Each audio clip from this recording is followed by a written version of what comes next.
नमस्ते सभी को। आज हम पुष्प की संरचना के बारे में यानी पुष्प के विभिन्न भागों के अवलोकन के बारे में बात करने वाले हैं। पुष्प के विभिन्न भागों के अवलोकन में हम एक प्रारूपिक पुष्प, ये पुष्प है गुड़हल का फ्लावर, इस पे हम चर्चा करने वाले हैं। इसके द्वारा हम इसके विभिन्न भागों के बारे में जानेंगे। सबसे पहले इस पुष्प में सबसे नीचे एक लंबा सा भाग होता है, पतला सा भाग। इसे हम सामान्य बोलचाल में डंठल कहते हैं और विज्ञान की भाषा में इसे पुष्पवृंत बोला जाता है। इस पुष्पवृंत के बाद इस गुड़हल के फ्लावर में ये छोटी छोटी सी पत्रिकाएं पाई जा रही है। इसे सहपत्रिकाएं बोला जाता है, जो कुछ फ्लावर में होती है, कुछ में नहीं होती है। लेकिन विशेष तौर से हमें अब जो आगे के अंग हैं इनके बारे में जानना है। और इस पुष्प, ये एक उभयलिंगी पुष्प है, इसलिए इसके अंदर नर अंग और मादा अंग यानी जनन के दोनों ही प्रकार के अंग पाए जाते हैं। और पुष्प का जो सबसे मुख्य कार्य होता है वो होता है जनन करना, इसीलिए हम आज इस पे चर्चा करने वाले हैं। इस पुष्प के अंदर 4 अंगों के बारे में हम बात करेंगे, जिनको 2 मुख्य भागों में बांटा गया है। एक सहायक अंग जो जनन में सहायता करते हैं और एक लैंगिक अंग जो जनन का कार्य संपन्न करते हैं। अब इसमें सबसे नीचे आपको ग्रीन कलर के कुछ भाग दिखाई दे रहे हैं, यह होता है इसका ब्राह्मदल, जिसे हम कैलिक्स बोलते हैं।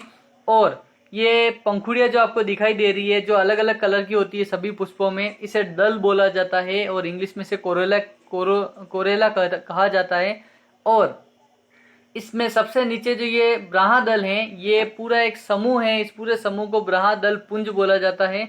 जब हम इस ब्राह्मदल पुंज को यहाँ से हटा देते हैं तो अब आपको जो संरचना दिख रही है पंखुड़ियों की, ये है दल पुंज। दल पुंज यानी दल का पूरा समूह। ये 2 प्रकार के सहायक अंग हैं और दल पुंज अलग अलग कलर का हो सकता है पौधों में, लेकिन ब्राह्मदल पुंज जो होता है वो अधिकतर हरे कलर का ही होता है। अब हम इस दल को एक एक दल को इसको अलग करते हैं। दल को हटाने के बाद हम देखेंगे कि अंदर 2 प्रकार के अंग शेष रह जाते हैं। यह आपको ध्यान से देखना है। इसके ऊपर ये सबसे नीचे वाला जो भाग है, ये पुष्प का पुष्पासन कहलाता है और इसी पुष्पासन के ऊपर अंडाशय भी पाया जाता है। हमें 2 प्रकार के अंग इसमें देखने हैं, स्त्री केसर और पुंकेसर। पुंकेसर के लिए आप ध्यान से देखिए, ये जो इस पे येलो कलर की जो बिंदियां दिख रही है, ये बहुत सारी संख्या में जो हैं ये पुंकेसर है। इनकी संख्या हमेशा ज़्यादा होती है।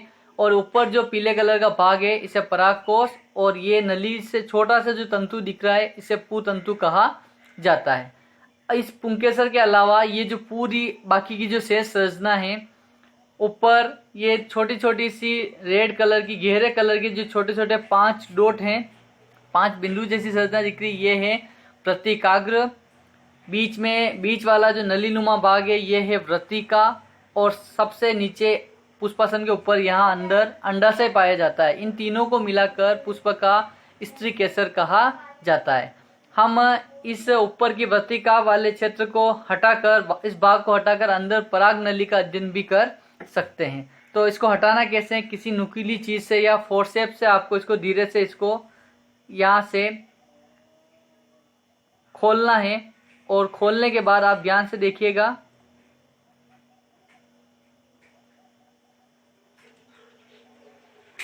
जब आप इसको इस प्रकार से ओपन करोगे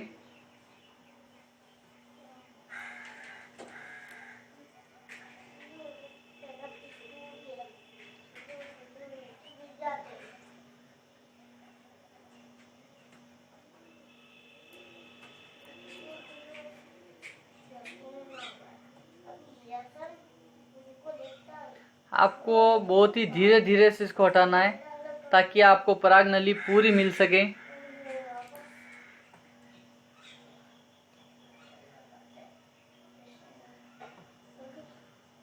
अब ध्यान से देखिए, अब मैंने इसका पूरा ऊपर वाला हिस्सा हटा दिया है। अब आपको इसमें छोटी सी एक बहुत ही पतली नली दिख रही है, ये नली कहलाती है पराग नली। और ऊपर जो ये 5 भाग दिख रहे हैं आपको, छोटे छोटे से ये जो भाग दिख रहे हैं, इसे हम वृत्तिकाग्र बोलते हैं। और स्त्री केसर के इसी भाग पर पराग कण आके चिपकते हैं और यहाँ से पराग कण जो हैं, जो नर युग्म होता है, वो नर युग्म इस नली से होते हुए ये जो येलो कलर का टोपीनुमा भाग दिख रहा है, इस येलो कलर के टोपीनुमा भाग को अंडाशय कहते हैं, ओवरी। और इसी अंडाशय के अंदर छोटे छोटे अंडाणु पाए जाते हैं और उस अंडाणु तक पराग कण जब पहुंचता है तो निषेचन की क्रिया होती है और इसी के दौरान जनन पूरा होकर फल और फूल का निर्माण होता है। तो आज हमने इसके विभिन्न अंगों के बारे में जान लिया है। एक बार आप वापस देख लीजिए। सबसे नीचे जो ग्रीन कलर वाले जो हिस्से थे इसे हम ब्राह्मदल यानी कैलिक्स बोलते हैं। इसके बाद वाला जो भाग है जो पंखुड़ी है इसे हम दल या कोरेला बोलते हैं। इसके बाद हमने छोटे छोटे तंतुओं की बात की। ये तंतु पुंकेसर हैं। इसमें 2 भाग होते हैं, परागकोश और पूतंतु।